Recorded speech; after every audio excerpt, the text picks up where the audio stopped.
Hi, I'm Robin from Rainbow Gardens, and today we are going to talk about propagating earth-kind roses.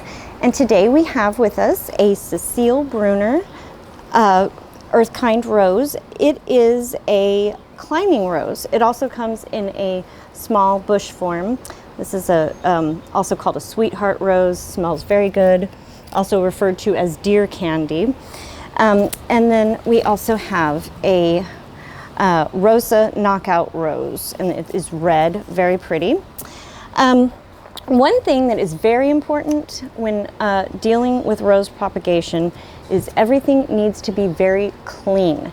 So we are using brand new buckets. I have cleaned all of my utensils very good. I have sprayed them with alcohol and wiped them thoroughly. Roses can get fungus very, very easily, so we want to make sure that we are cleaning everything. I've cleaned my scooper, I've cleaned my knife, everything is clean. And I am using a brand new bag of soil. So I want everything to be clean and sterile. So what we're going to be looking for here, we're going to start with our climbing rose. And we are going to look for a stem that has a bloom that has probably bloomed out and is kind of long.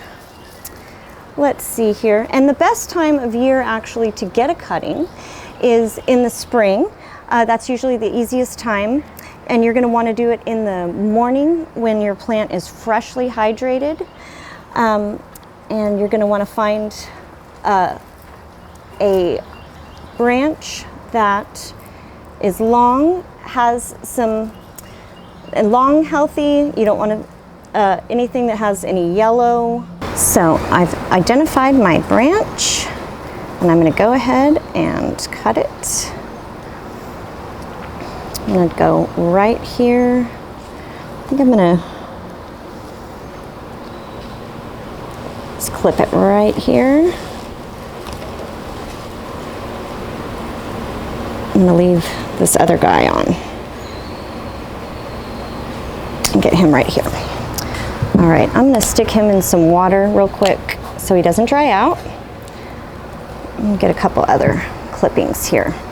So now that I've clipped these, I'm going to go ahead and take the first one out. I'm going to go ahead and clip off these bottom leaves here.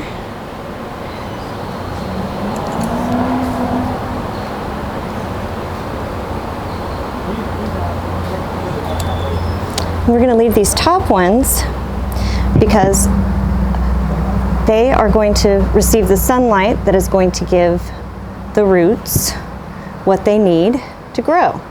So we're just going to kind of shear a little bit on the bottom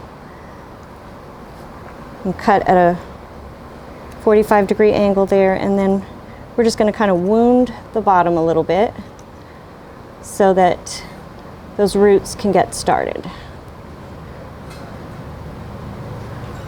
Scooper cleaned, and we are going to fill this pot about 3/4 of the way full of soil.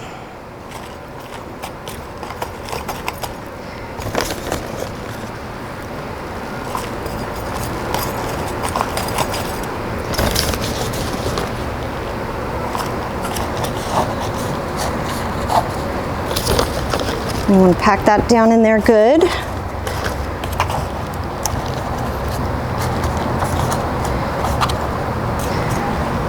So we've got that about 3/4 of the way full, packed in there good. And we want to make sure that that is nice and moist. So I'm going to go get this wet, and I will be right back. So we've got our soil nice and moist. And we are going to take either a stick or something and go ahead and put that stick in there and make your space for your cutting, because the next step, you're going to be dipping this cutting that's nice and moist into your rooting hormone, and you're not going to want that rooting hormone to wipe off on your soil. So you're going to take your cutting and you're going to dip that rooting hormone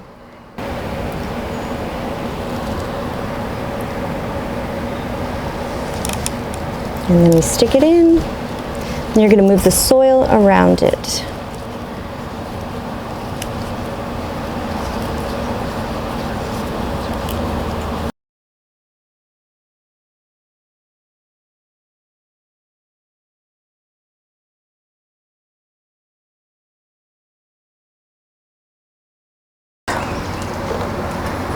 I'm going to take water bottle, put it gently over the top.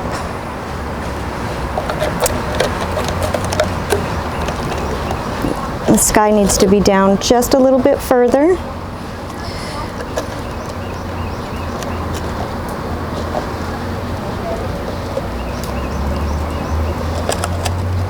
Because we're not wanting the leaves to be brushing up against the sides. That is going to help seal that moisture in. You're going to check on these. You're going to see how it has like the greenhouse effect. It's just going to keep them nice and moist. You're going to make sure that the soil is nice and moist. You're going to check on these often, make sure that it doesn't dry out. You're going to put these in a shady but an area with filtered light. So maybe like a porch, somewhere that gets some morning sun, but just not out in the direct sunlight, because that will burn it up. Now, again, I was talking to you about fungus. You're going to need to check. Roses do tend to get fungus. So you're going to need to check these, make sure there's not any fungus going on, because it is going to be in a moist environment. So you're going to need to be checking this for fungus. Now, it's probably going to take about 8 weeks for these, 6 to 8 weeks. And the way that you'll know these are rooted is after about 2 weeks, check. Give it just a little tug, see if these are firmly rooted, and just with a slight tug, you should be able to tell if they feel like they're taking root. Also, there's holes down here. You should be able to see some roots coming out, but it usually takes about 6 to 8 weeks. At about week 6, you're going to want to take your cap off, and you're going to want to put these on stilts.